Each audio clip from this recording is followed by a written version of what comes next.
sociología y de la antropología. Me gustaría que me hagan una seña o que me hagan saber si me están escuchando. Se escucha, bien. Siempre tiene algo de espiritismo para mí, el saber si están ahí, si escuchan. Y me sirve que me hagan las señas. Así le quitan un poco de solipsismo a este acto de hablar frente a la pantalla. Respecto de eso,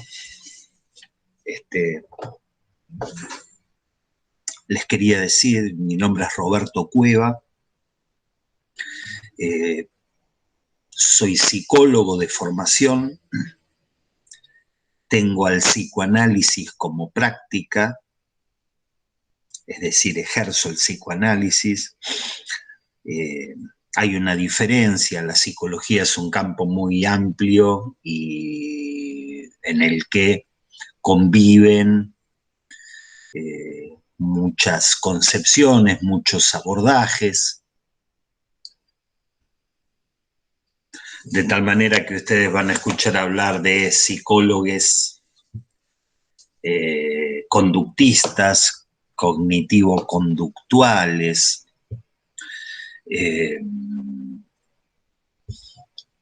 varias corrientes, y el psicoanálisis ha sido tomado por la psicología en lo que se dio en llamar psicología psicoanalítica, que es una psicología que integra los postulados básicos del psicoanálisis. O sea, no es lo mismo, pero hay toda una psicología que es psicoanalítica. Entiendo que el interlocutor que ustedes constituyen para mí, hoy, estas 15 personas que están escuchándome, entiendo que son un interlocutor por fuera del campo del psicoanálisis, o al menos por fuera del campo del psicoanálisis a nivel académico, más allá de la experiencia personal que pueden tener algunos de ustedes o que han podido tener algunos de ustedes con el psicoanálisis. Me gustaría saber si me equivoco, me gustaría saber si alguno de ustedes es psicólogo, aunque psicoanalista, y que en el ejercicio del psicoanálisis se han derivado por algunos campos que lo llevaron a la antropología y a la sociología. Pero en caso de que ninguno levante la mano, me haga la seña o se desmutee y me diga, pues bien, somos colegas y tenemos la misma práctica, los voy a inventar un poco como un interlocutor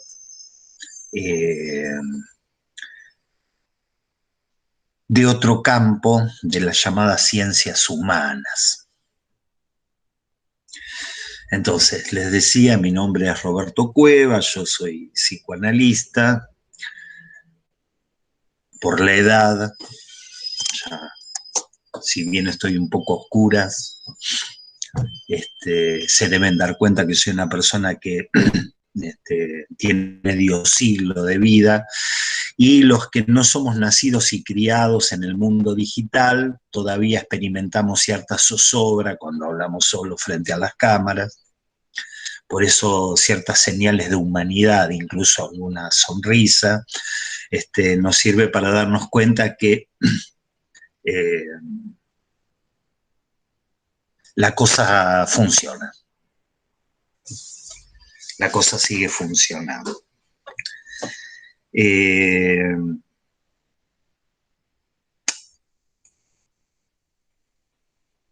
Una cuestión de base. Ustedes van a mirar el programa, si ya no lo miraron, cuando vean el programa van a ver una serie de textos ordenados por ciertos ejes. Y desde el vamos yo les quiero comentar que vamos a hacer un uso particular de ese programa, porque de ninguna manera vamos a trabajar todos los textos que están en ese programa, sino que vamos a hacer una selección de ellos, una selección previa que yo les voy a comentar, les voy a decir vamos a trabajar esto, con tiempo les voy a decir, como para que los puedan leer, cosa que les recomiendo calurosamente, la lectura directa de los textos de Freud, por varios motivos. Un motivo es que Freud tiene una elegancia y una lógica expositiva de la cual yo carezco. Es decir, van a encontrar los textos de Freud mucho más claros, con articulaciones mucho más interesantes, con eslabonamiento de pensamientos que hace que uno los pueda seguir, inclusive con cierta satisfacción estética, que no estoy seguro que vayan a encontrar en las clases conmigo. Entonces van a encontrar algunos textos que yo les voy a dar con anticipación, se los voy a hacer llegar.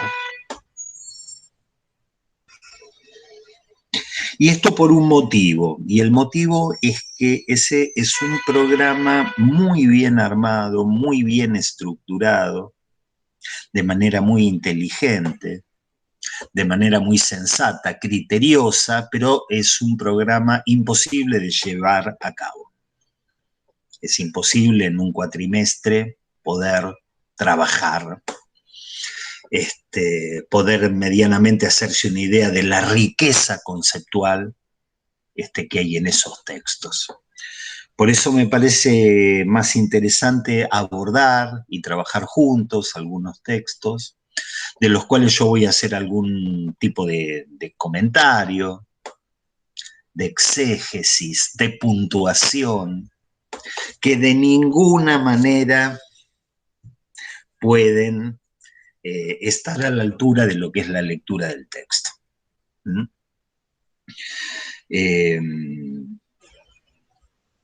Bien, ese es un aspecto formal.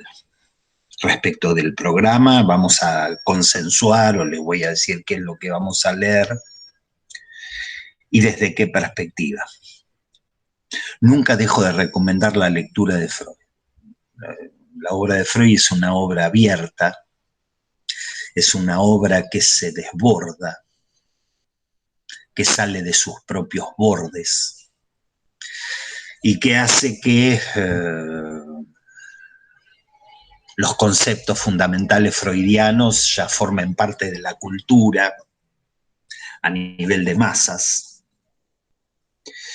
y que hayan encontrado vasos comunicantes con otras ramas del saber, de tal forma que no solo la psicología, sino ciertos desarrollos sociológicos, antropológicos, ya tienen una impronta psicoanalítica.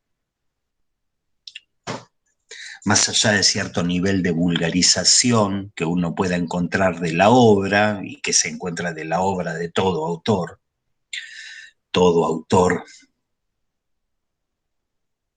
la obra de todo autor está a la mano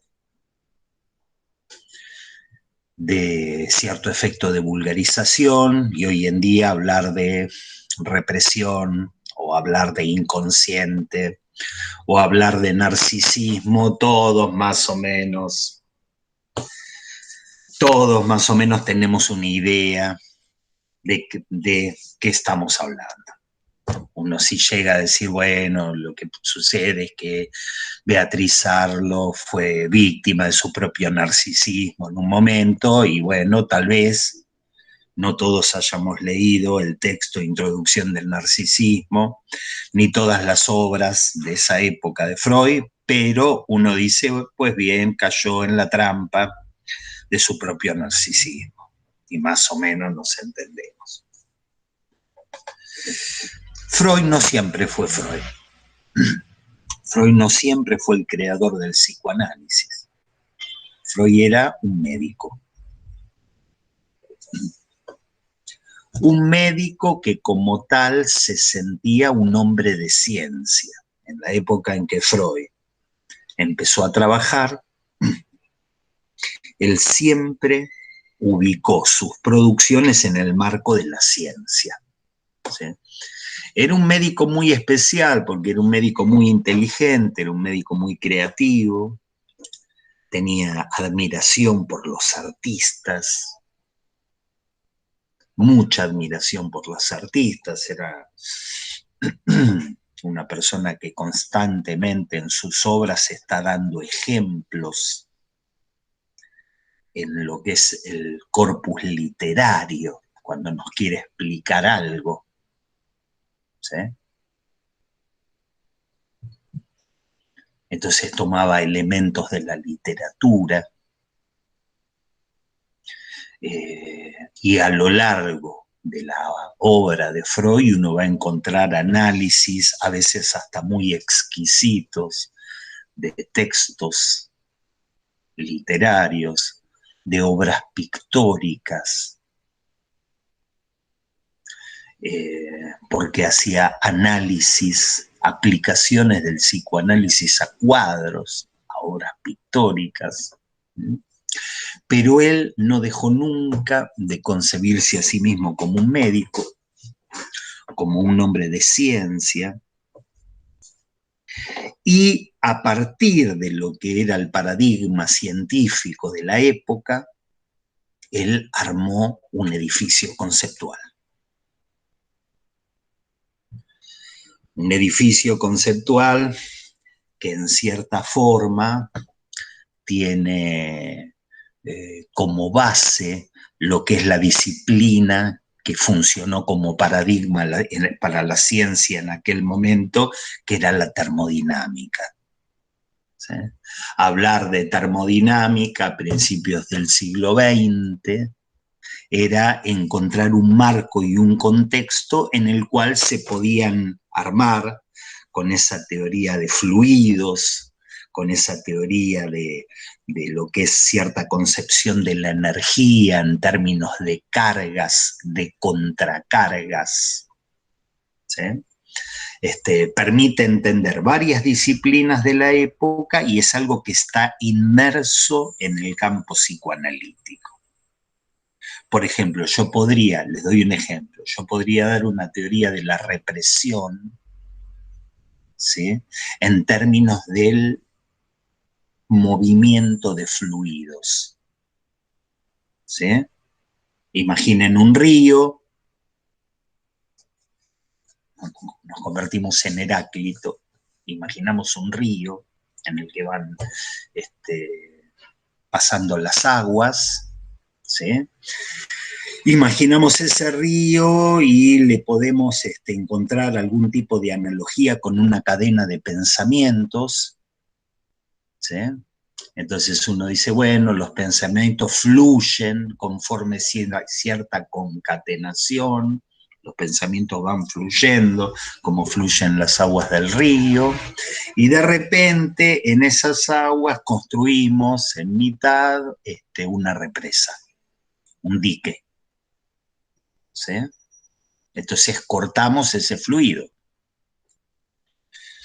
Pues bien, Freud va a plantear que algunas cadenas de pensamientos, algunas hilaciones de pensamientos, han visto interrumpirse su decurso y a eso le llamó represión. Es decir, tener una idea o una serie de ideas, un conjunto de ideas, pero es un conjunto de ideas que no entran en relación, en contacto, en vínculos con el resto de las ideas. Entonces esas ideas están reprimidas. Es una teoría, y es una teoría basada en cierto desarrollo de lo que es la termodinámica. ¿Sí? Entonces uno puede pensar, algo como la represión a partir de los fluidos. Pero también él mismo, en algún otro texto o en el mismo texto, está explicando la teoría de la represión como si a una representación, a una idea que uno tiene, ¿sí? A una representación, a una idea, uno le sacase la carga. ¿Ah? Yo puedo concebir que todas las ideas que tengo de alguna manera tienen como una especie de carga, de energía, que hacen que esas ideas estén a disposición.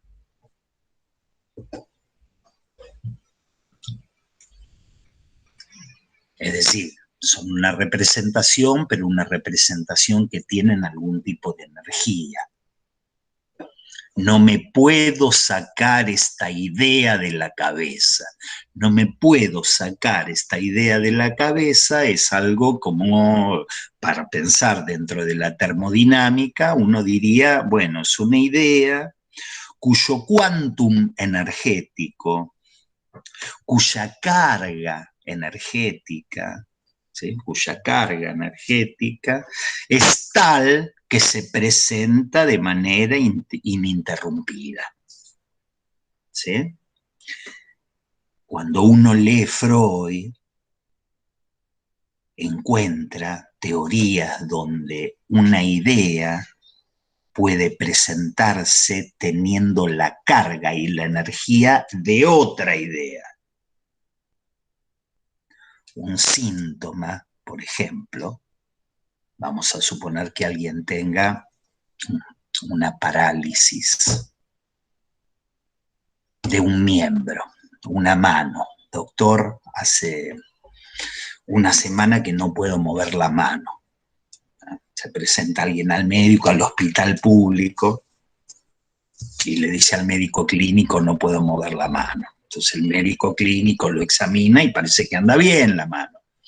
Anda bien médicamente, que los huesos están bien, que los músculos, que los ligamentos están bien en esa mano, le hacen una radiografía, no puede mover la mano, por más que en la radiografía no sale nada. Le hacen una resonancia magnética de la mano y parece que las partes blandas de la mano están perfectamente bien. Le hacen todo tipo de análisis a esta persona que estoy inventando, pero la mano sigue paralizada. Freud se encontró con este tipo de parálisis, con este tipo de síntomas histéricos muy propios de la época en la que él trabajaba, y resulta que en este tema de la mano, había articulado ciertos pensamientos inconscientes, es decir, reprimidos, cuyo quantum energético, cuya energía, de alguna manera se había desplazado a cierto campo de representaciones en el cual la mano tenía un lugar.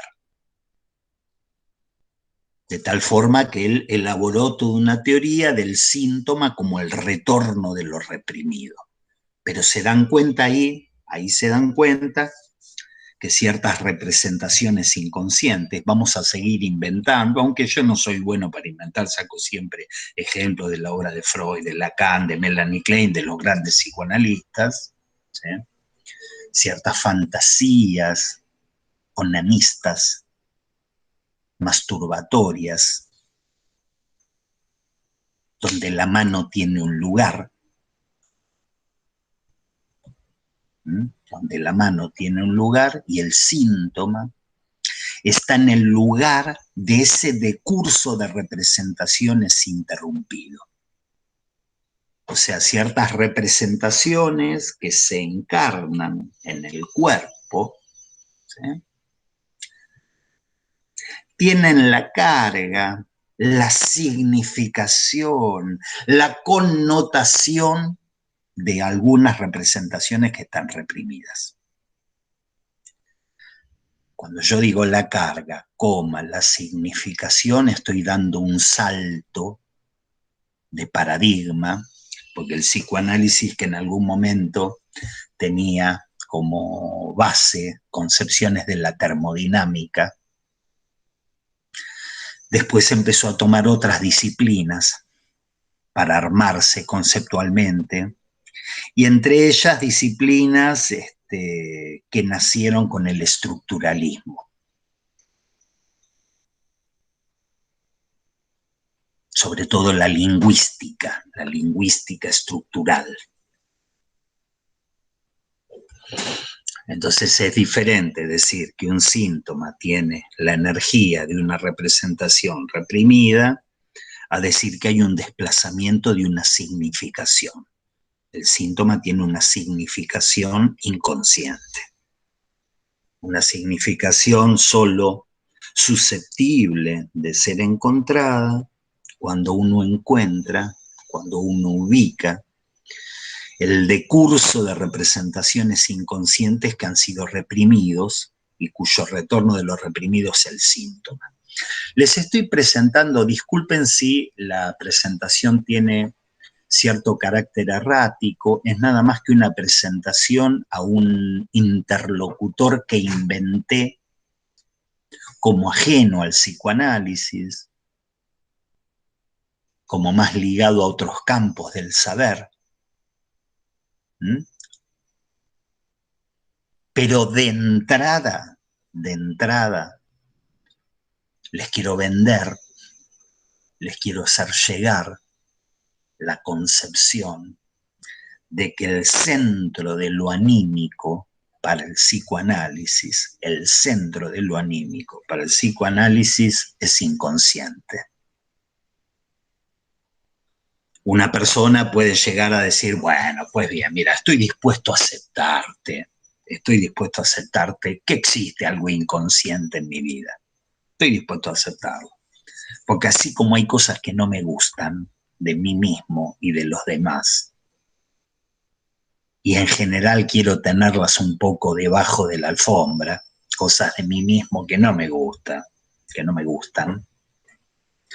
cosas de mí mismo que prefiero no recordar, y que cada vez que recuerdo esta cosa de mí mismo tengo cierto efecto de vergüenza, me siento avergonzado por esta gilada que hice en determinado momento y de esto no quiero saber nada. Puedo llegar a aceptarte que haya un mecanismo un poco más radical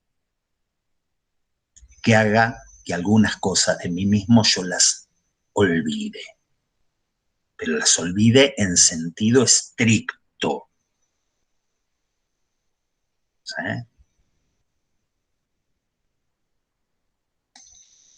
Por ejemplo,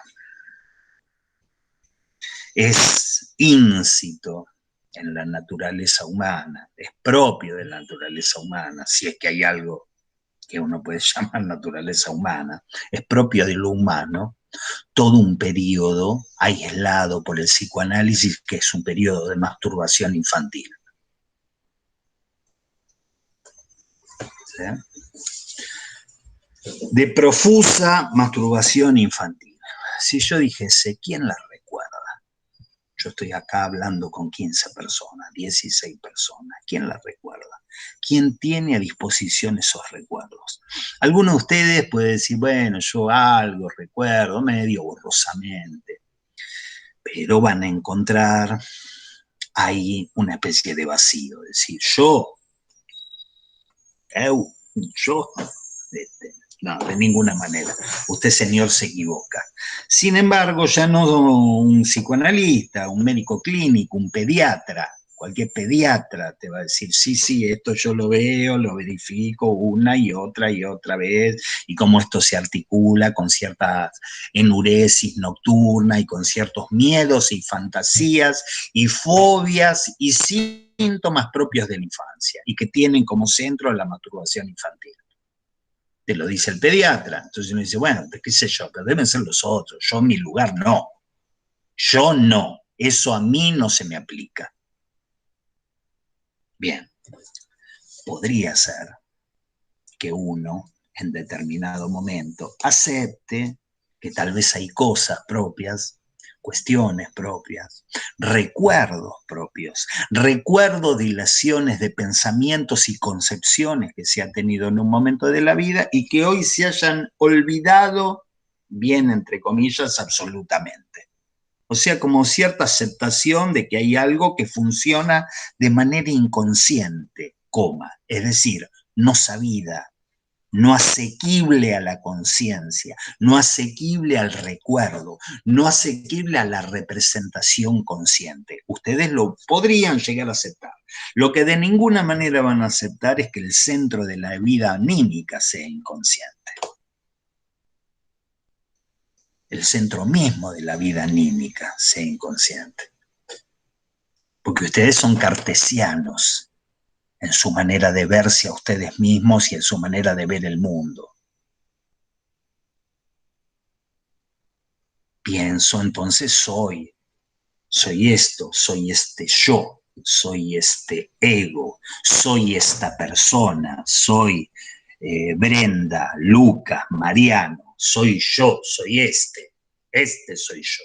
Te puedo aceptar que tengo algún rincón un poco oscuro, del cual prefiero no acordarme, pero de ninguna manera te voy a aceptar que eso que yo tomo como mi yo, como mi ego, ¿eh? Eso que yo tomo como el centro del mundo, sea una instancia de desconocimiento de un centro que está en otro lado.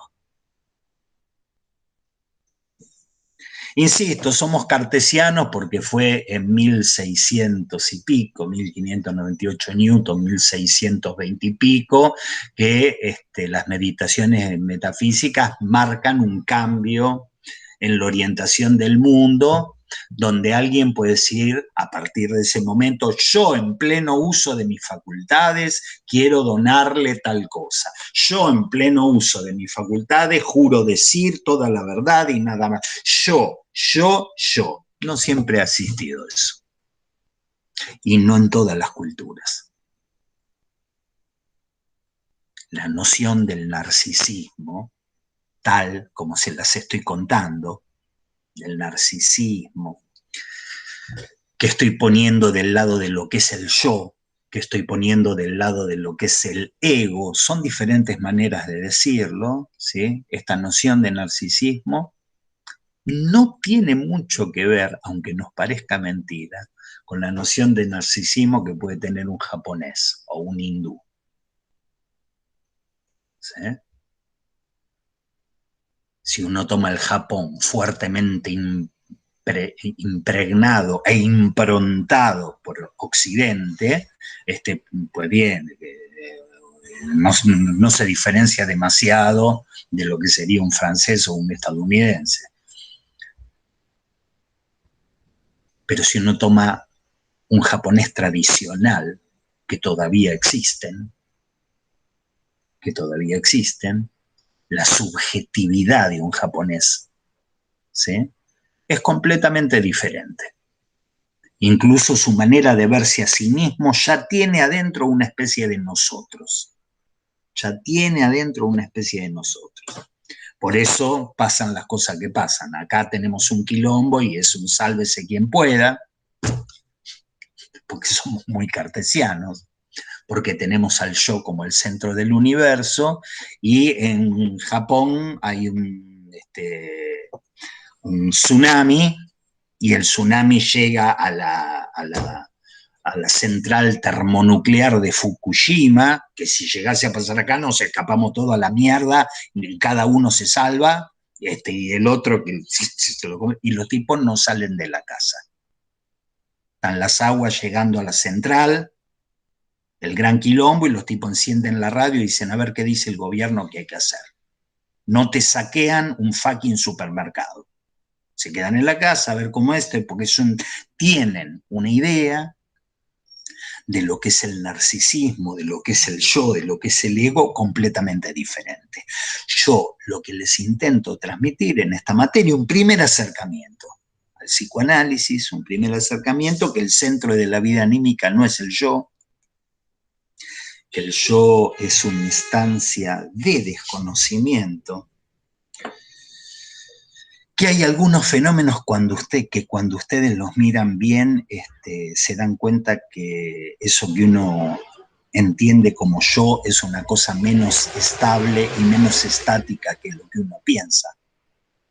Menos estable y menos estática que lo que uno piensa. Que nadie sale igual de un amor, que nadie es igual cuando sale de un amor que cuando entró ese amor. Para aquellos de ustedes que han amado, que de verdad han amado, que de verdad han sufrido por amor, cualquier experiencia de amor, que los psicoanalistas llamamos transferencia, cualquier experiencia transferencial, cualquier experiencia de amor, genera un cambio a nivel identificatorio, produce un cambio a nivel identificatorio que hace que esas identificaciones en las que se sostiene el yo, esas identificaciones que arman el yo, cambien y la persona ya no sea la misma. ¿Vieron cuando en los boleros, en los temas, digamos, en los reggaetones, uno escucha letras de tipo, bueno, no sé si el reggaetón lo dirá, en fin, los boleros.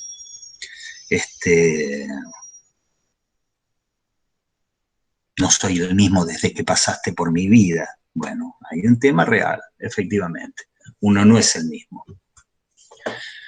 No es el mismo después de una experiencia transferencial. Pongo el ejemplo del amor porque es el ejemplo más claro, pero cuando uno en la vida anda dando vueltas de chiquito y de repente aparece una figura paterna, ni siquiera tiene que ser un padre, aparece una figura paterna, una figura materna, a uno le cambia la vida.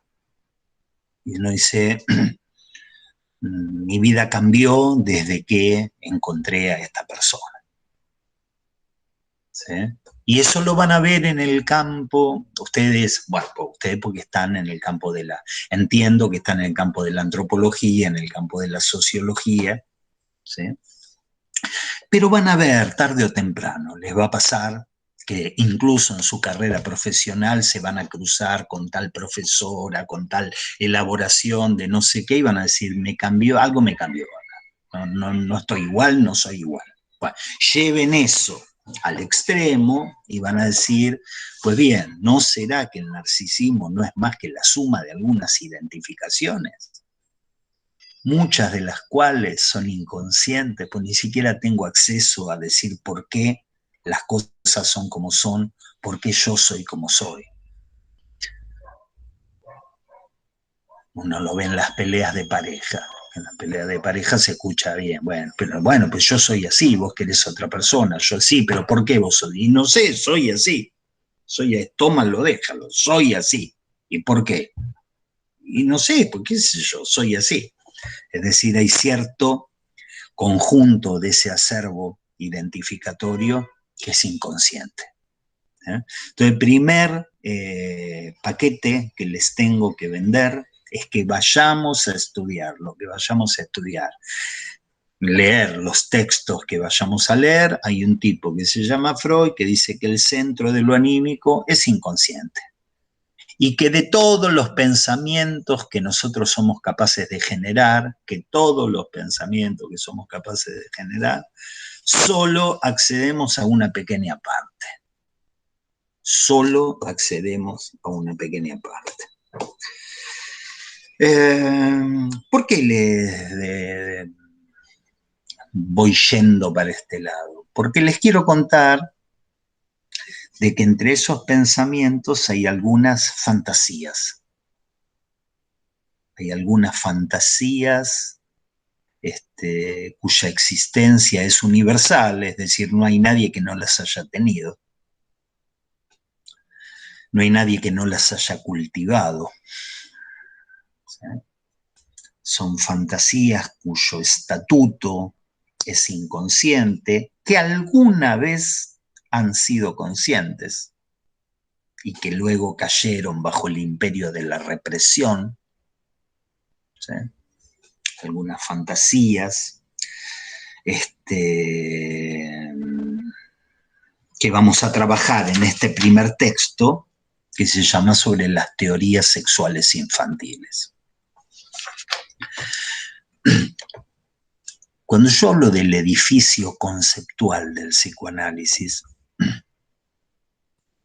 una primera cosa que les quiero transmitir es que Freud no era un tipo dado a hacer construcciones abstractas. Freud decía, soy bastante poco especulativo. No me da por crear cosas, no es que me cuelgo y empiezo a hacer raras teorías. Él decía, yo soy un médico, yo soy un tipo pragmático, no me gustan los sistemas especulativos, por eso no le gustaban los sistemas filosóficos a Freud. A Freud no le gustaba la filosofía, decía, eso es una cosa muy especulativa. Lo mío es más práctico, ¿sí?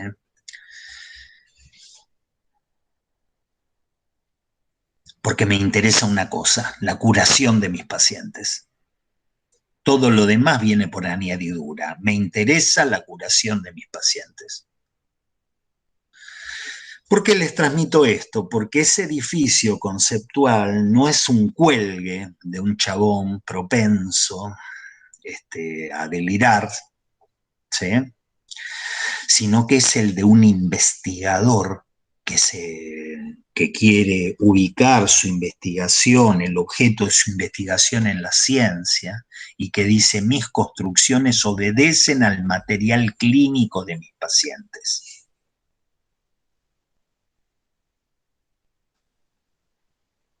Son una respuesta, una manera de articular, una manera de darle un sentido al material clínico, ¿sí? A los síntomas que traen los pacientes.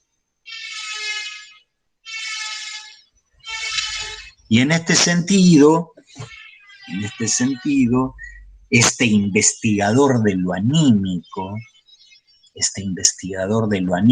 que Freud encuentra en lo anímico, lo psíquico, me gusta más decirlo anímico, el centro de lo anímico encuentra pensamientos inconscientes de contenido sexual.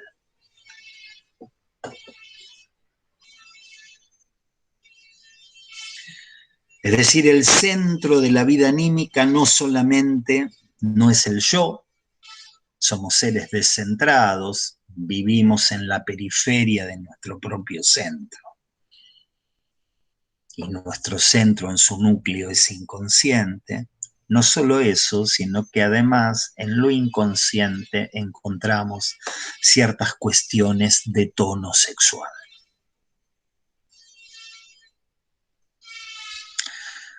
Al respecto, habría que decirles que la sexualidad para el psicoanálisis es una cosa muy amplia, es una cosa que excede lo que nosotros entendemos como sexualidad,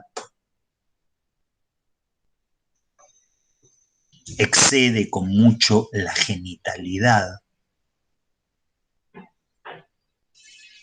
Un psicoanalista no dudaría en decir que un niño defecando, un niño en un acto de defecación, la defecación tiene un carácter sexual. Que un niño amamantando, un niño tomando la teta, el amamantamiento tiene un carácter sexual. Es decir, tenemos una concepción de la sexualidad un poco más extendida que lo que habitualmente se entiende, ¿sí? Y esta sexualidad Freud la encontró bajo la modalidad de fantasías inconscientes.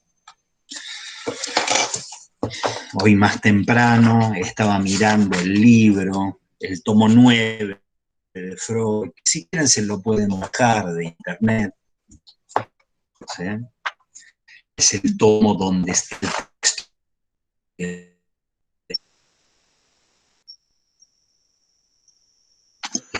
Me quedó el mío. texto que les mandé sobre el don. Se quitó un poco. Se cortó un poquito. O les pido disculpas. No hay problema, no hay problema. Ok. Cualquier cosa, háganme señas y espero. Hubo una época que tenía como un marcador y cuando se ponían amarillo, rojo,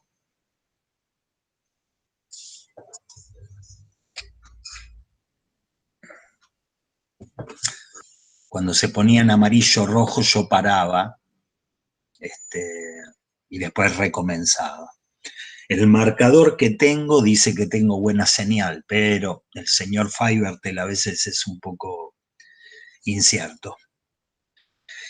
Lo que les quería comentar es que en esta época, en la época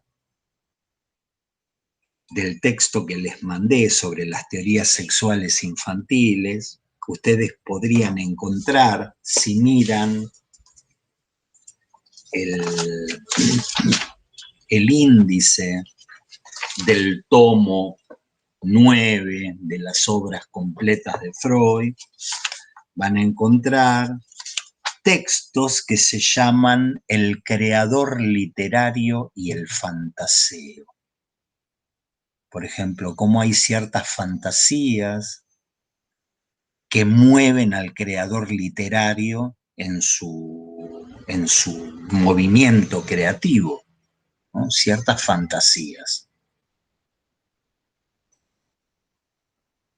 Y Freud es un especialista en ubicar ciertas fantasías sexuales que no se presentan como tal, sino que se presentan desfiguradas. El lobo se comía a la abuelita y después se vestía de la abuelita y la esperaba para comerse a Caperucita.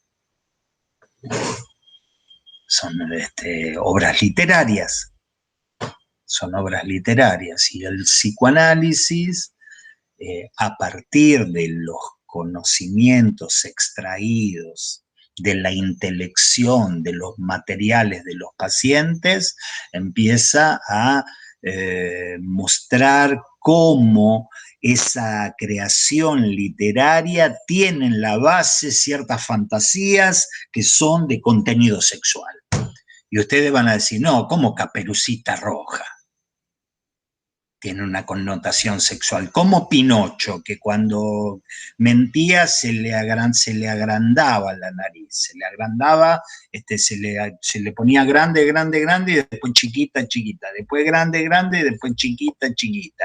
Y al Hansel y Gretel, la bruja le tocaba el dedito, y si el dedito lo encontraba fuertecito y durito y gordito, decía, me lo voy a comer, pero cuando el dedito esté gordito, si el dedito está chiquito no me lo como, le doy de comer para engordarlo, pero me doy cuenta si está gordo o no tocándole el dedito, a ver si está grande o está chiquito. Bueno, el psicoanálisis en todo ese tipo de cuestiones dice, fíjense cómo el creador literario, en su creación literaria, está trasuntando, se transparenta en esa creación literaria ciertas fantasías de contenido sexual.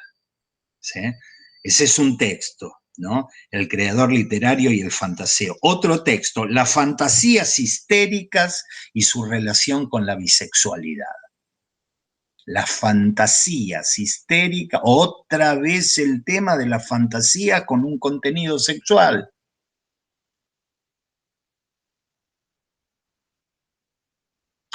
Doy ejemplos, insisto, no soy bueno inventando ejemplos, son ejemplos freudianos, qué sé yo, una paciente que tiene una especie de movimiento epileptoide, acá solamente se me ve la cara, pero una especie de movimiento epileptoide donde con un brazo tironea para arriba y con un brazo tironea para abajo. Y este movimiento epileptoide, que es un síntoma psíquico, se le da agarrándose la ropa. Vamos a suponer agarrándose la pollera. Entonces, por un lado se tira la pollera para arriba y por otro lado se tira la pollera para abajo. Este es un síntoma somático, corporal, ¿sí? Somático, corporal. Y detrás de este síntoma donde alguien por un lado se quiere arrancar la ropa para arriba y por otro lado se la quiere volver a poner, Freud encuentra detrás de esos síntomas, ¿qué cosa? Fantasías. Y esas fantasías son de contenido sexual. En rigor de verdad, Freud no fue el primero. Si ustedes leen sobre un médico, Charcot, que trabajaba en una clínica que todavía existe, en la Salpêtrière, en París, ¿sí? Y que es alguien que hizo aportes muy, muy interesantes en lo que es el campo de la histeria, ya él y los médicos de la época encontraban en los síntomas de la histeria ciertas connotaciones de tipo sexual, ¿sí? Digo de la época porque los síntomas, sobre todo los síntomas histéricos, cambian con la época. En una época donde la sexualidad era algo reprimido, en la época victoriana, ¿sí? Parece que en la época de la reina Victoria la sexualidad era una cosa de la cual no se podía hablar como estoy hablando hoy, yo con ustedes, ¿sí? Había síntomas histéricos del orden de lo que se llama leptimal, el pequeño mal. Bueno, síntomas nombrados desde la neurología, pero que los médicos de la época, cuando en general eran mujeres, pero no solamente, ¿sí? Estaban tiradas en el piso haciendo movimientos tónico-clónicos. Me estoy poniendo un poco clínico del lado de la neurología, como una especie de síntomas, de movimientos, ¿sí? Movimientos epileptoides. Imagínense una tipa tirada en el piso con movimientos epileptoides y estos médicos tratando de ubicar y hacer un diagnóstico diferencial de cuál de esos movimientos epileptoides tienen que ver verdaderamente con una epilepsia y cuáles son la puesta en acto de la fantasía de un coito, de una tipa tirada en el piso, ¿sí?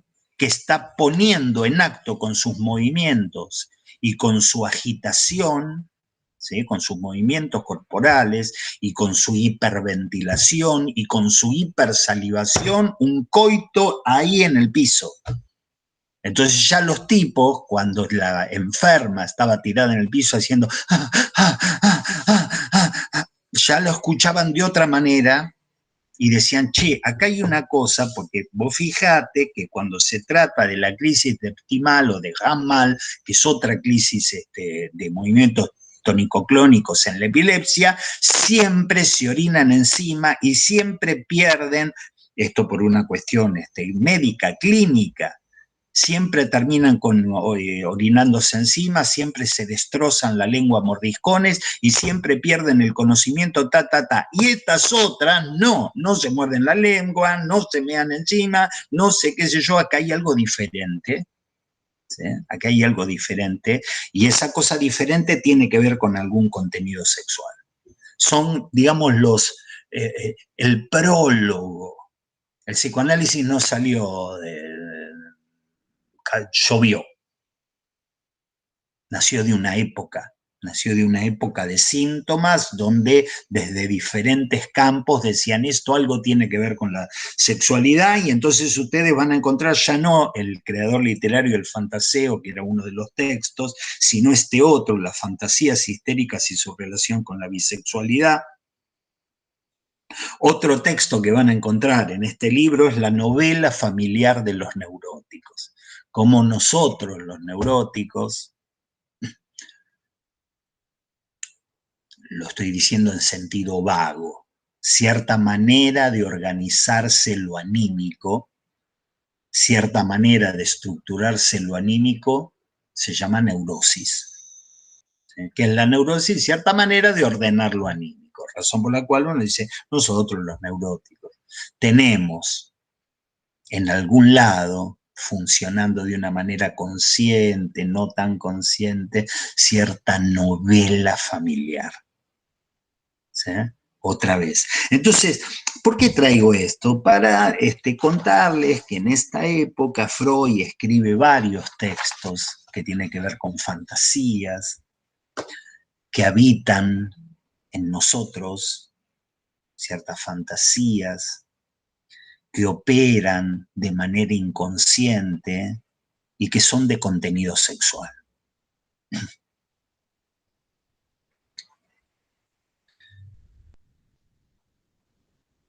Bien.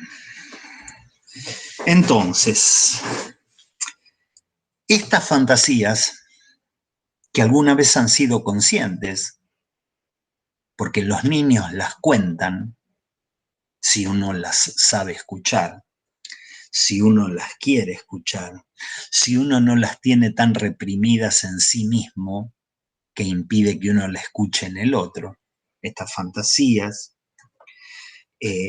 Freud las encontró en varios lugares, ¿sí? En uno de los lugares que lo encontró es en los síntomas neuróticos, ¿sí? Es decir, que en los síntomas neuróticos él encontraba fantasías de tipo sexual.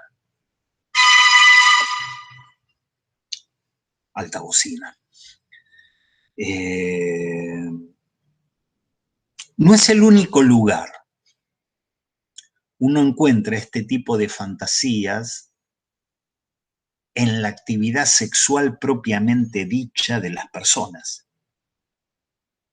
No vayan ustedes a creer que el psicoanálisis puede pensar que dos personas se encuentran sexualmente y la sexualidad entre ellos es algo natural.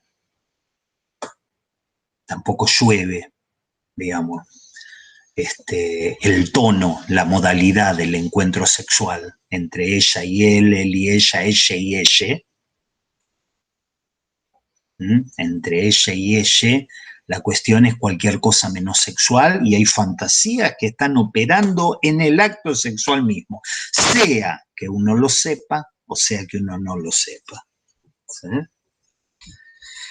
Bien, fantasías que se expresaban a través de síntomas neuróticos. Por ejemplo, hay un caso muy conocido en la obra de Freud de una señorita de 15 años que para la época había leído algunos textos de divulgación sexual, eran muy serios, escritos por médicos. Se divulgaba así la sexualidad, no estaba internet y el porno. La sexualidad se divulgaba de otra manera y una señorita que muy curiosa, que se había puesto a leer algunos libros sobre la sexualidad humana y había hecho un síntoma consistente en una tusis nervosa. Un síntoma que es una tusis nervosa. Estaba hablando y de repente paraba y decía y empezó a hacer, esto empezó a consistir en un síntoma que lo registraban todos, el papá, la mamá, los amigos, los compañeros, un síntoma. El análisis de ese síntoma, el análisis en transferencia con Freud, el análisis develó, entre otras cosas, una fantasía de felatio. Y uno dice, una fantasía de felatio y que se proyectaba en la figura del padre y una supuesta amante del padre, vamos a decir así. ¿Sí? Y dice, ¿cómo se llega a una fantasía de felatio? Pues bien, hay todo un trabajo de análisis en un consultorio, con todo un dispositivo montado de asociación libre y de interpretación de parte del analista Freud, para encontrar detrás de un síntoma neurótico que nada tenía, ese carraspeo no tenía ni huella, no tenía ningún problema en la garganta, ni en el esófago, ni en tres carajos. Estaba todo bárbaro. Simplemente era la creación de un síntoma al cual subyace una fantasía de contenido sexual. ¿Sí? La vida anímica de los neuróticos está atravesada de punta a punta por fantasías que se expresan de diferentes maneras. Yo ya les dije, en la sexualidad propiamente dicha, ya vamos a ver una de estas fantasías. No sé, ¿alguno leyó el texto o todavía no lo leyeron? Sobre las teorías sexuales infantiles. Bueno, si no lo leyeron, les tengo que contar, qué sé yo, fantasías como la concepción sádica del coito. Parece que hay una fantasía que tienen los niños, les niñes, una fantasía de les niñes, pero que parece que les adultes también tienen esa fantasía, y basta ver algunas películas triple X en las cuales abundan nalgadas, y si uno viniese de otro planeta y viese esas películas, dirían, y hay como una especie de maltrato, como una especie de forzamiento, como una especie de cosa de castigo puesta ahí. ¿Sí? De nalgadas, de cachetadas, Bien. Entonces quiere decir que en la actividad sexual propiamente tal hay algo de una concepción sádica de lo que es el coito. Por eso, en las páginas de pornografía hay algunas categorías que tienen que ver con cierto porno amigable para las mujeres. ¿Por qué? Porque ahí parece que hay menos maltrato y a ellas que son ellas, parece que el tema de la concepción sádica del coito es una cosa que les pega muchísimo menos, las convoca muchísimo menos que a la sexualidad de ellas que son ellos. No sé si soy claro. Entonces, fantasías que están de punta a punta, expresadas en la actividad sexual propiamente dicha, en las relaciones interpersonales. No hace falta que se esté cogiendo, en los vínculos interpersonales, en la manera de vincularse misma. Para el psicoanálisis hay sexualidad. Vamos a ver si exploramos un poco esa parte del programa. El programa es tan rico que uno, si se mete por un lado, a otro lado no va a llegar. Pero que le permite al psicoanálisis decir que los vínculos entre las personas son sexuales, pero incluso si no cogen. Los lazos sociales están impregnados de sexualidad. De hecho, Freud, lo tiro como porque les estoy presentando el psicoanálisis. Ustedes cuando terminen esta materia, tal vez del psicoanálisis, no vuelvan a ver nada en su vida. Por lo tanto, a mí no me interesa especialmente que sean especialistas en Freud. Sí me interesa que tengan una idea de lo que es el psicoanálisis. ¿Sí? Porque ya las cosas mismas, su trabajo mismo va a tener cierto olorcito diferente. ¿Alguno de ustedes leyó las estructuras elementales de parentesco? Bueno, la van a leer. Un texto Princeps de sociología, lo van a leer Jean-Claude Lévi-Strauss. Van a leer Lévi-Strauss, van a leer esos desarrollos. Es un antropólogo estructural, ¿sí? Que habla de cómo está armada una sociedad, que está armada de cuáles son los intercambios a partir de los cuales se estructura toda sociedad. Uno mira una sociedad y dice, che, ¿cómo se arma esta sociedad? ¿Sí? Lévi-Strauss nos muestra cierta forma de estructurarse ciertos rompecabezas, donde hay estructuras elementales que se articulan de una manera, de otra manera, de otra manera. Bien, el psicoanálisis tiene de eso una versión sexual. Decime cómo en una sociedad se declina, se articula la prohibición del incesto, y te voy a decir cómo se arma una sociedad. Decime cómo se da la prohibición del incesto. La prohibición del incesto, por ejemplo, en nuestra cultura, tiene que ver principalmente con la madre y el hijo, con la madre y la hija, con el padre y el hijo, con el padre y la hija, les hijes y les padres, les adres. Pero hay otras sociedades que no son así. La prohibición del incesto es entre el tercer hijo varón y la tía, la segunda tía paterna.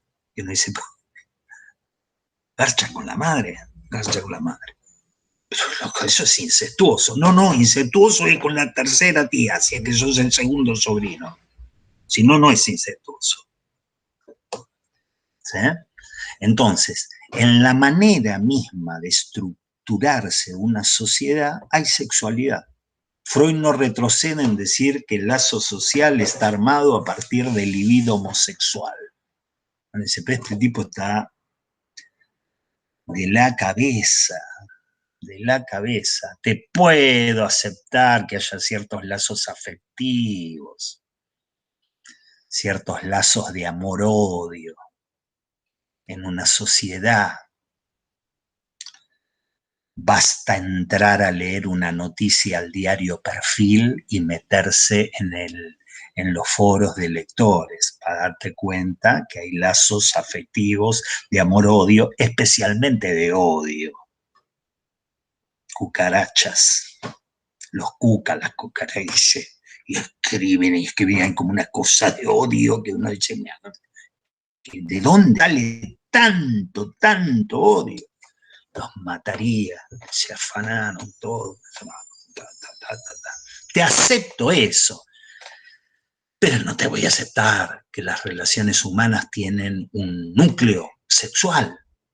Bueno, el psicoanálisis tiene estas cositas, que no quiere decir que la gente salga a violar gente, ni que la gente ande teniendo sexo en la calle. Evidentemente hay cierta concepción de la sexualidad un poco ampliada.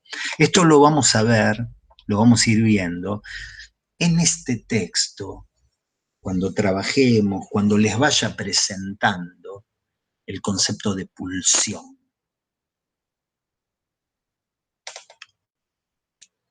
Es difícil de explicar el concepto de pulsión. Yo podría agarrar un diccionario de psicoanálisis, que los hay, la Planche y Pontalis, no sé si lo conocen, un diccionario de psicoanálisis, y pulsión es ti. Me interesaría que nosotros pensemos a la pulsión como una especie de tendencia. Estamos habitados por una especie de tendencia. Pulsión es la traducción de una palabra alemana que es Trieb, ¿sí? Y que es una especie de tendencia. Me gustaría que lo tomen en sentido vago, una especie de inclinación, una especie de propensión. ¿Eh? Una tendencia, una inclinación, una propensión que está muy cerca de lo que nosotros entendemos por pasión, por deseo. ¿Sí? Por eso van a encontrar muchas veces en los textos que le voy a leer expresiones como deseo pulsional. ¿Sí? Una especie de propensión que habita en el ser humano.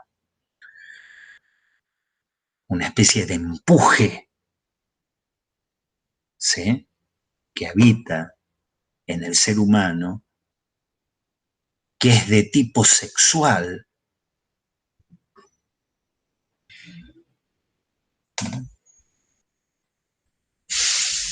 que es la manifestación más acabada de lo que es la sexualidad para el psicoanálisis. Una inclinación, una tendencia, una propensión, y que se articula en muchas construcciones anímicas. Por ejemplo, fantasías sexuales. Fantasías sexuales inconscientes que están armadas a partir de estas inclinaciones, de estas propensiones, de estas tendencias sexuales por las que estamos habitados.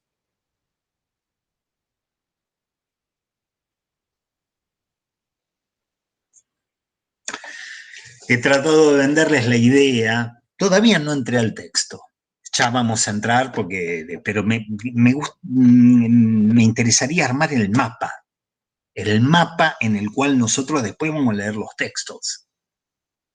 Y en este mapa, a partir de los cuales, o en el cual, vamos a leer o vamos a ubicar los diferentes textos, ¿sí? Vamos a encontrar en primer lugar, el centro de nuestra vida anímica es inconsciente.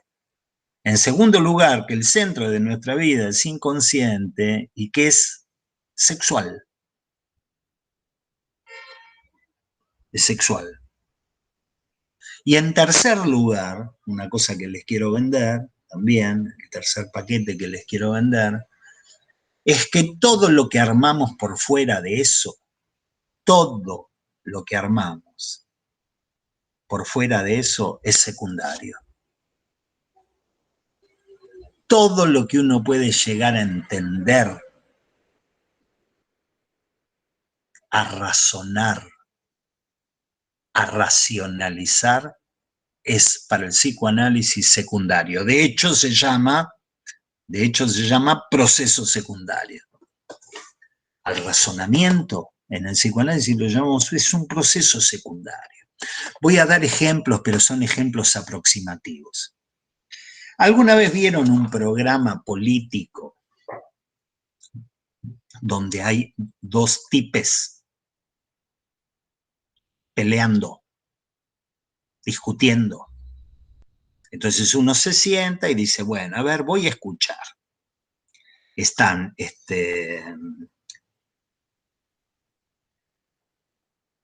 Fernando Iglesias y, ¿cómo es que se llama la piba del Pellegrini? No me acuerdo el nombre ahora. Ofelia Fernández.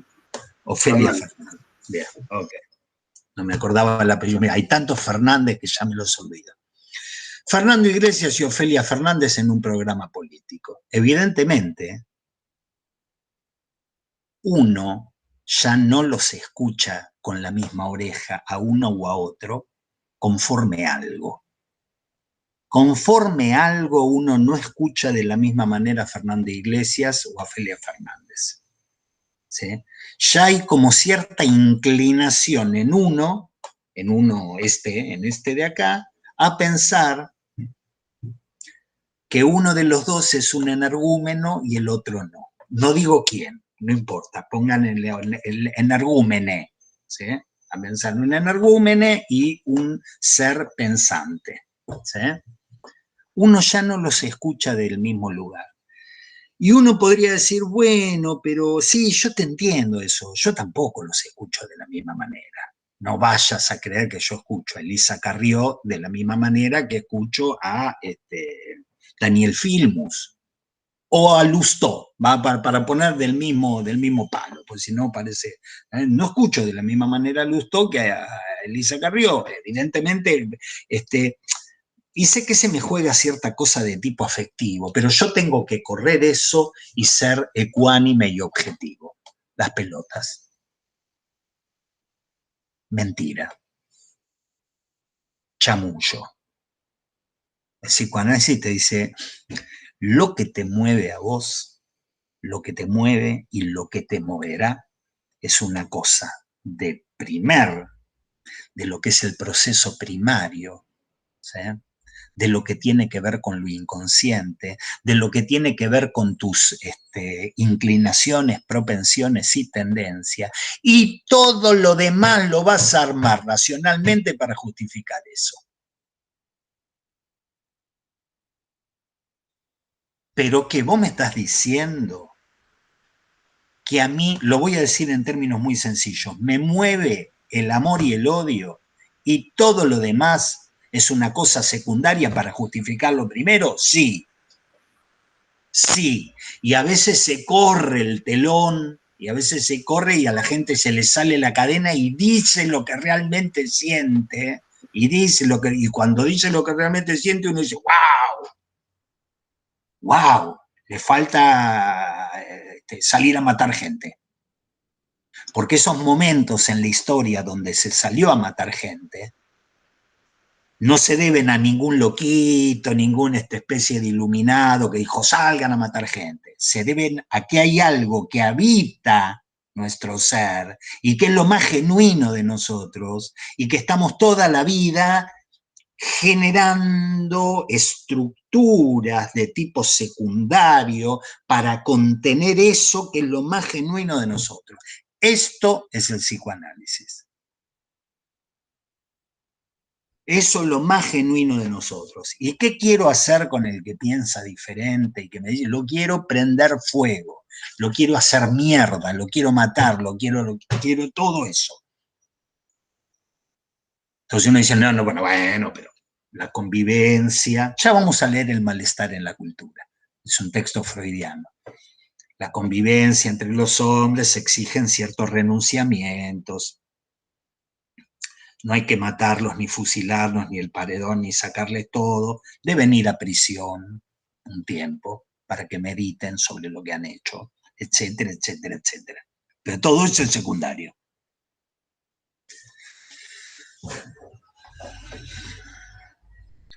Había una vieja película que no sé si la vieron, Alien. Una película, ¿no la vieron, Alien? Qué viejo que estoy, por favor. También es una vieja película que a usted ni la escucharon. Una especie de monstruo que habita, que uno puede tener dentro, sin saber. Porque es un bicho que habita en vos, una especie de monstruo que cuando va creciendo sale. ¿Sí? Todos estamos habitados por ese monstruo. Todos tenemos dentro un enano fascista. Todos tenemos dentro un asesino y un abusador y un violador. Y todos tenemos dentro eso, todos. ¿Sí? Solo que hay ciertas maneras de estructurarse lo psíquico, lo anímico, por los cuales no todos somos abusadores, no todos somos violadores, no todos somos asesinos, no todos, ¿sí? Pero el psicoanálisis parte al revés. Parte de mostrarte la normalidad como una especie de solución a lo anormal. ¿Sí? Es como si yo les dijese, todos somos perversos polimorfos, ¿sí? Pero solamente algunas personas ejercen una perversión polimorfa en la vida. Los demás somos bastante tranquilitos y tenemos una cosa armada por la cual más o menos, exceso más, exceso menos, más o menos somos gente tranquila, más o menos, si no salen en los diarios. ¿Sí? Dicho esto de manera tangencial, por eso la problemática de las cuestiones de violencia de género. Porque si uno llega a la conclusión de que son algunos enfermitos violentos, y vamos a tener que convivir mucho tiempo con eso, porque desde el punto de vista psicoanalítico uno tiene que explicar por qué hay algunos que se autorizan o no pueden ejercer algún tipo de control respecto de ese tipo de violencia. Ese tipo de violencia, insisto, es una cuestión que lo vamos a encontrar una y otra y otra y otra vez en cada una de las personas que andan por la vida. es un tema más grave, no es un tema de que hay algunos loquitos que no se pueden bancar que una mujer diga, hago de mi vida lo que se me canta la pelota, no te voy a pedir permiso vos. Para las canciones, para los boleros está hermoso. Tú eres mía y qué sé yo, son lindos. A mí me gustan mucho los boleros mexicanos del siglo XX, de primera mitad del siglo XX. Son boleros. Armando Manzanero es un tipo, qué sé yo, a mí me gustan esas letras, me gustan esos boleros, pero está bueno los boleros. Cuando uno dice, la vida no es un bolero, ¿viste? Te vas porque yo quiero que te vayas. En fin, se termina, digamos. Pero hay algo que los boleros cuentan y que yo les voy tirando imágenes, pero para que se hagan una idea. Dos nenes en el arenero. Están en el arenero en la plaza. Dos nenes en el arenero. Y uno está con una palita verde y el otro mira la palita verde y se pone a llorar. Si esos nenes tuviesen como un poco más de potencia muscular y de control en el cuerpo, y uno le sacaría la palita al otro, le pegaría un fierrazo en la cabeza y le sacaría la palita. Y si hay uno más grande, le pegaría otro fierrazo al que le sacó la palita, pero para quedarse con la palita. Pues bien, 40 años después somos iguales, con algunos mecanismos, algunos diques de contención de todo eso que nos habita. Por eso hay un texto que se llama El malestar en la cultura, que vamos a ver, donde Freud analiza algunos mandamientos, en especial el que dice, ama a tu prójimo como a ti mismo, y dice, ama a tu prójimo como a ti mismo. ¿De qué verdura estás hablando? El ser humano no es así. No ama al prójimo como a sí mismo. Al prójimo lo quiero abusar, lo quiero violar, lo quiero matar, lo quiero gozar, lo quiero esclavizar. Quiero que sea mi esclavo y que trabaje como las culturas de hace 2000 años o todas las culturas previas a lo que es el cristianismo o el advenimiento de las religiones monoteístas, que esclavizaban sociedades. Esto es así. Digamos, los aztecas, los mayas, los fenicios, los egipcios, todo. ¿Qué era el prójimo? O sea, el prójimo soy yo y los que se parecen a mí. Los de la tribu de ahí enfrente, si los puedo esclavizar, los esclavizo. Y tengo el harem, las esclavas sexuales y los tipos haciendo pirámides. Todos esclavos. Razón por la cual, dicho sea también en diagonal, hay que explicar qué ha sido el advenimiento en la humanidad del mundo judeocristiano, con la dosis de culpa. ¿Sabes? Decir, bueno, hay algo en mí que quiere hacer mierda todo eso, pero bueno, me siento un poco culpable por esto mismo, por lo que estoy habitado. ¿Sí? Entonces, cosas que les intento vender. El centro de nuestra vida no es el yo, es lo inconsciente. Lo inconsciente tiene un carácter sexual. Lo vamos a ir ajustando. Yo los tiro ahora como temas, pero de a poco vamos a ir ajustando estos conceptos que forman parte de lo que en psicoanálisis se llama la metapsicología. ¿Qué es la metapsicología? La metapsicología es el andamiaje conceptual a partir del cual se arma el corpus teórico del psicoanálisis. ¿Sí? Entonces tenemos que ir explicando un poco qué es la sexualidad, un poco qué es lo inconsciente. ¿Sí? La sexualidad en términos muy amplios, la sexualidad en términos de pulsión, entendida la pulsión como una tendencia, una propensión. ¿Sí? que si ese es el centro, pues bien, todo lo demás es una elaboración para tratar de articular eso de la manera mejor posible, Insisto, métanse en los correos, en los foros del diario Perfil. Yo no voy a entrar más porque ya me amargan el día estos guachos. Pero van a ver que no siempre es de la manera más esperable. Te das cuenta que gente, si tuviese la posibilidad de matar a otros sin pagar por ello, lo harían, ¿sí? Y ahí entramos un poco en lo que queda en este texto, que la próxima vez vamos a leer algunos parágrafos, son algunos parágrafos, ¿sí? Porque lo interesante, insisto, es que lo lean ustedes. Eventualmente me pueden decir, che, Roberto, ¿esta frase qué quiere decir? Porque no la entiendo. Porque Freud ya le está hablando a psicoanalista, entonces los que no son del palo puede que no entiendan. Para un psicoanalista es sencillo, para alguien que no, tal vez no, ¿sí?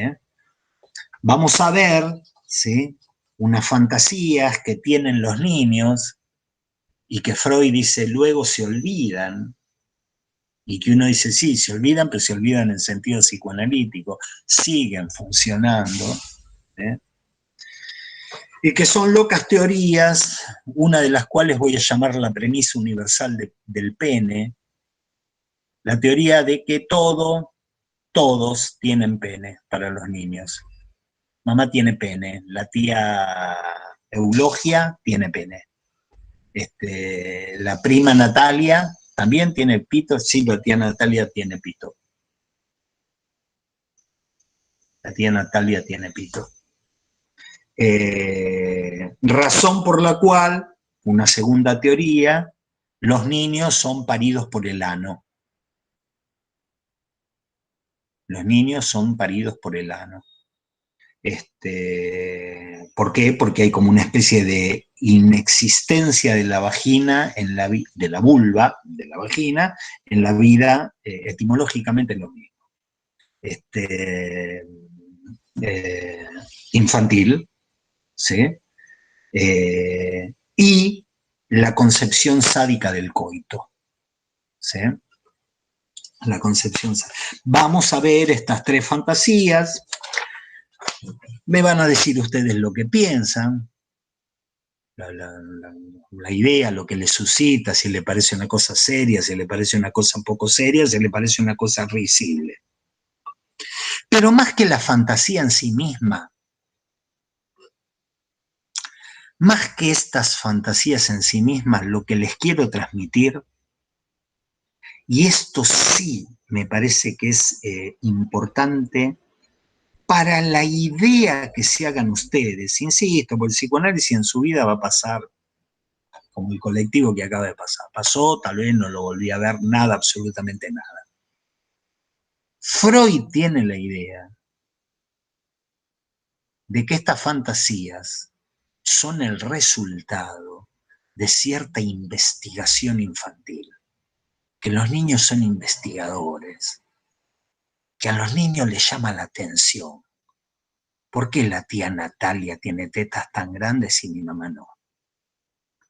¿Por qué el tío hace pis parado y la tía se sienta? ¿Por qué?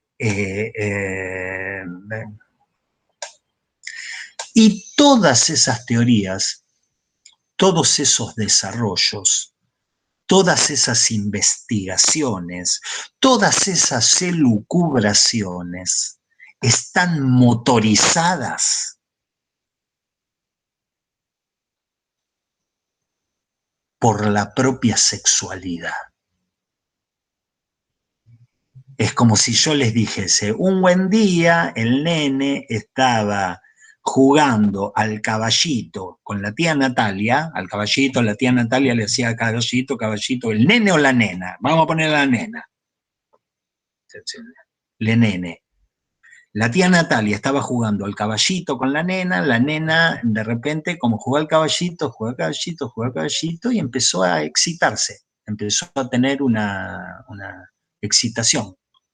clitoridiana, vamos a poner una excitación, ¿sí? Y es a partir de esa excitación que se genera cierta cuestión de querer saber. Y la tía Natalia, ¿también ella le pasa esto que me pasa a mí? ¿Y será que a todos les pasa esto que me pasa a mí? ¿Y será que, y entonces, el empuje a investigar, a querer saber, que en esa época es eminentemente sobre temas sexuales, ¿sí? El empuje al saber, lo que en algún momento alguien dio en llamar la pulsión epistemofílica, que es, digamos, una cierta tendencia y cierto empuje al saber, está causado, no está causado por nada que no sea la propia sexualidad. Y eso, una vez que uno lo acepta en un niño, si yo tengo el tiempo suficiente, tal vez les pueda llegar a transmitir la idea, que ustedes acepten o no, de que eso va a durar toda la vida. Es decir, que lo que los empuja, lo que los anima, ya no es saber por qué la tía Natalia tiene tetas más grandes que mi mamá. Ahora lo que queremos saber es si cierta teoría sobre la estructura de las sociedades en torno a los liderazgos carismáticos y de la manera de estructurarse el totemismo en la tribu de los Bororó, y todo eso sale de un empuje que tiene que ver con la sexualidad.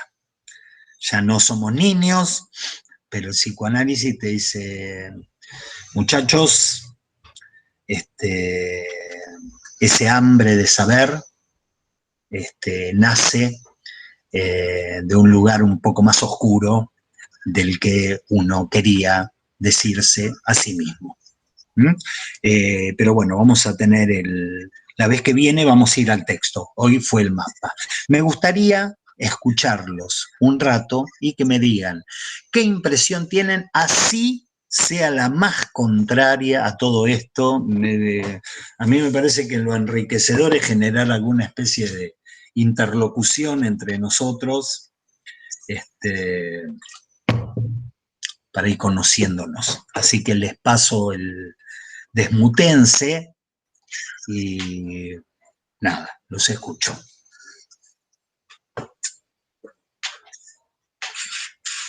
Hola, buenos días.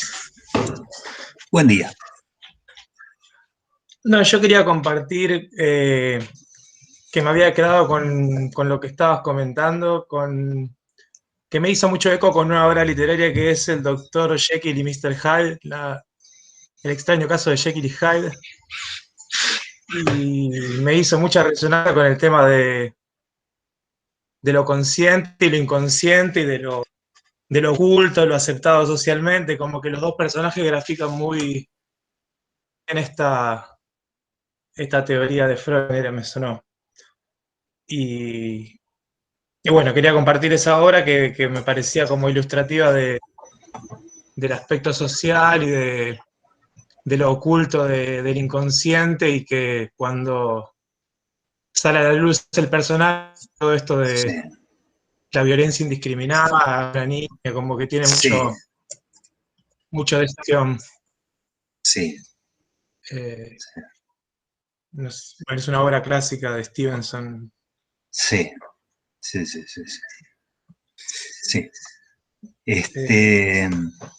Bien. Bueno. Mariano, me parece perfecto. Sí. Estoy en un todo de acuerdo con vos. Vieron que yo hablé de ciertas fantasías y dije, bueno, se expresan en diferentes lugares.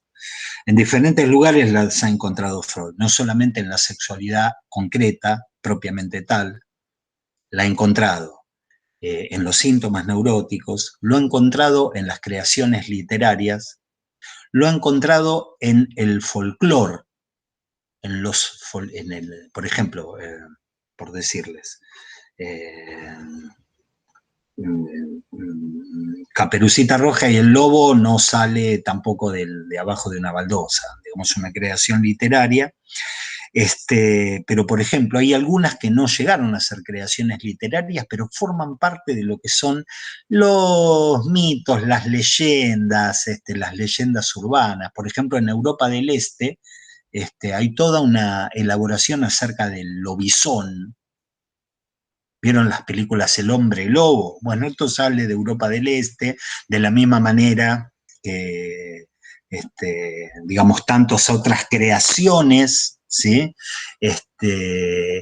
Que ponen en el marco de una creación literaria o de una construcción histórica, como es el folclore, ¿sí?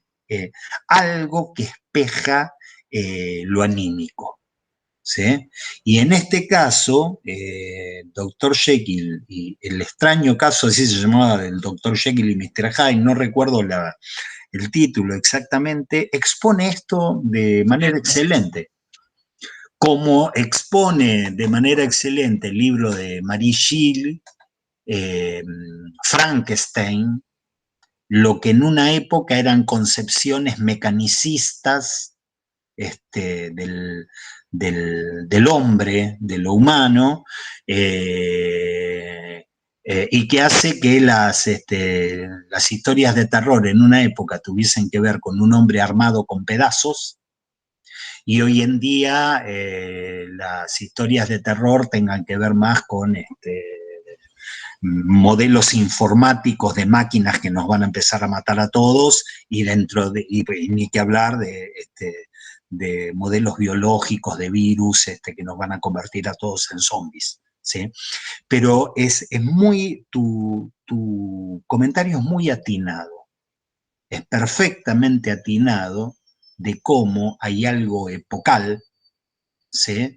Que hace que un médico, un investigador, en determinado momento, por el fruto de su propia investigación, saca el lado oscuro de sí mismo, que es eso.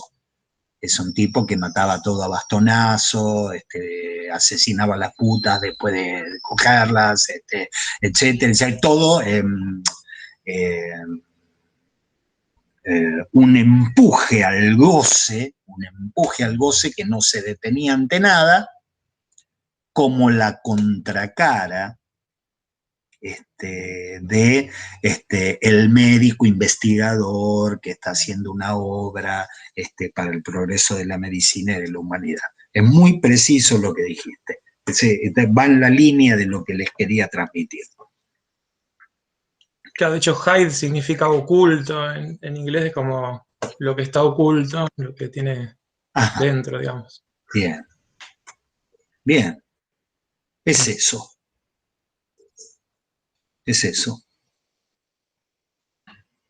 ¿Algún otro quiere decir algo? ¿Algún Hola, otro? buen día. Buen día. Hola, buen día. Yo me llamo Lucas. Bueno, yo soy de la carrera de filosofía, así que de psicología he leído muy poco, nada, o casi nada, y solamente por curiosidad, pero sí, bueno, me psicoanalizo, entonces algunas nociones tengo respecto de la psicología, y me acerqué, o sea, me interesó la materia, porque bueno, desde la filosofía también se hacen muchos análisis en relación con la teoría psicoanalítica, ya sea de Freud o de Lacan. Y me interesa mucho esta cuestión del análisis de lo social, del quehacer humano,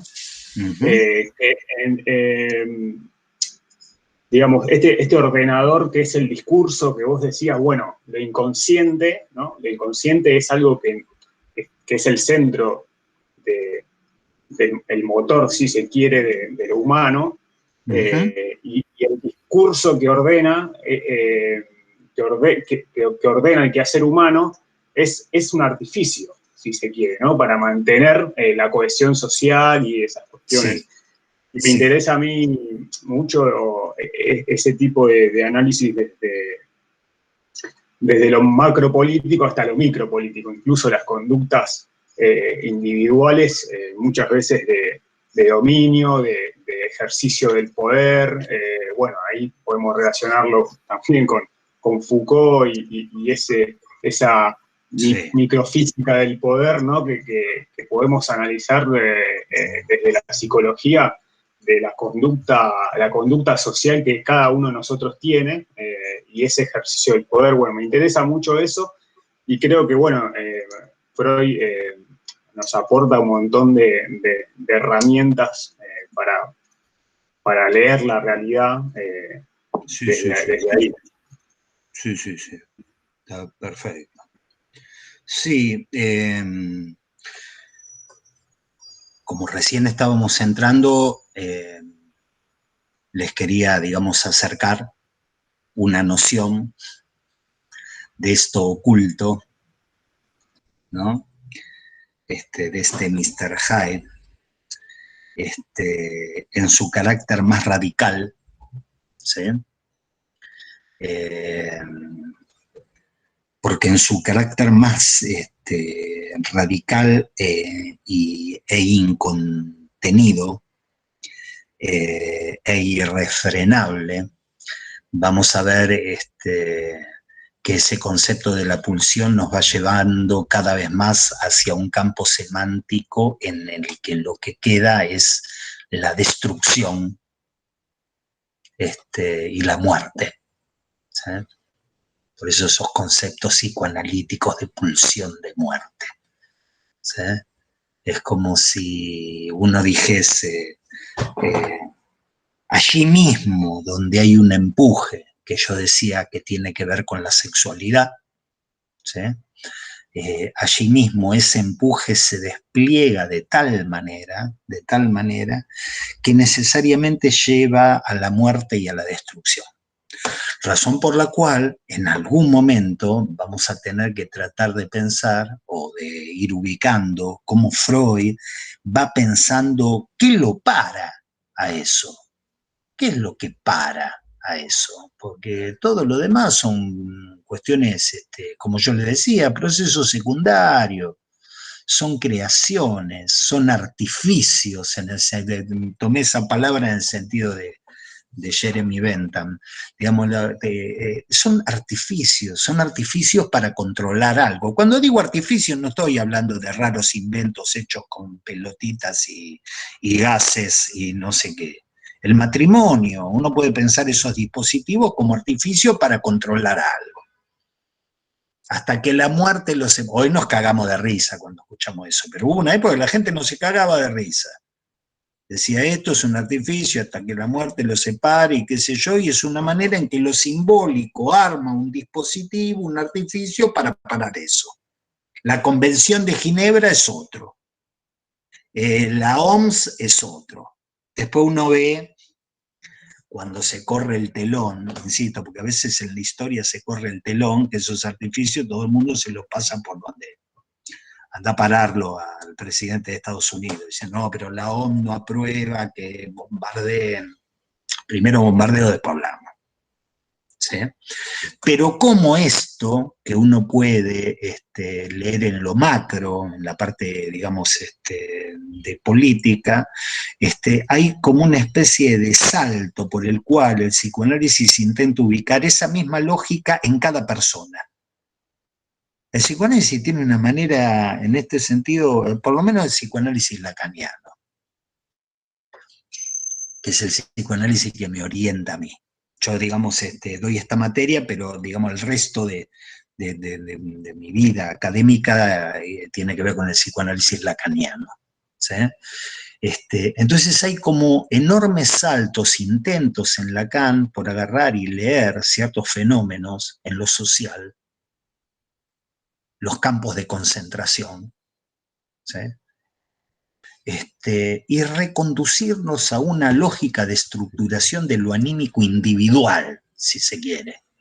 Entonces agarrar y decir, la misma lógica, explícame con qué lógica vos armás algo para que una estructura anímica opere de tal manera que no salga a matar gente y a violar mujeres, y etcétera, etcétera, o violar hombres, no importa. Sí importa, pero digamos. Y voy a tratar de ubicar esa lógica también en lo social. Son como saltos que da, y que lo vamos a ubicar en Freud. Cuando lleguemos a esos parrafitos, los vamos a tratar de ubicar. Así que te seguí por ahí, me pareció que ibas por ahí, Lucas, y si tenés ese interés y lees los textos que vamos a leer con ese interés, no te vas a ver decepcionado. Vas a encontrar en Freud algunas cosas que tienen que ver con eso. ¿Algún otro?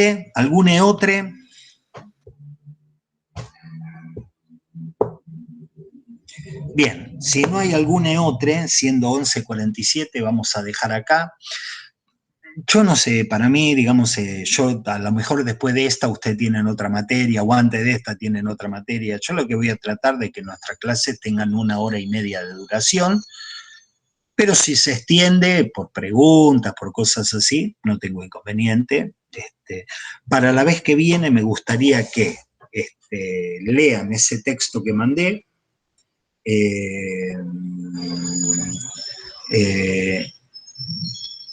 y voy a pensar la clase, si llega a haber algún otro texto, se los hago llegar por mail. ¿Ok? Bien, ¿alguna pregunta de tipo burocrática? Que es esa que les voy a decir que no sé. Si tienen alguna, díganmela y yo la vez que viene la respondo. Roberto, una sola pregunta que no es de tipo burocrática, sino de contenido. La cuestión de Dios, eso es algo que vamos también a trabajar, ¿no? Sí, señor. Sí, señor. La cuestión de Dios está en diferentes textos que vienen de diferentes problemáticas.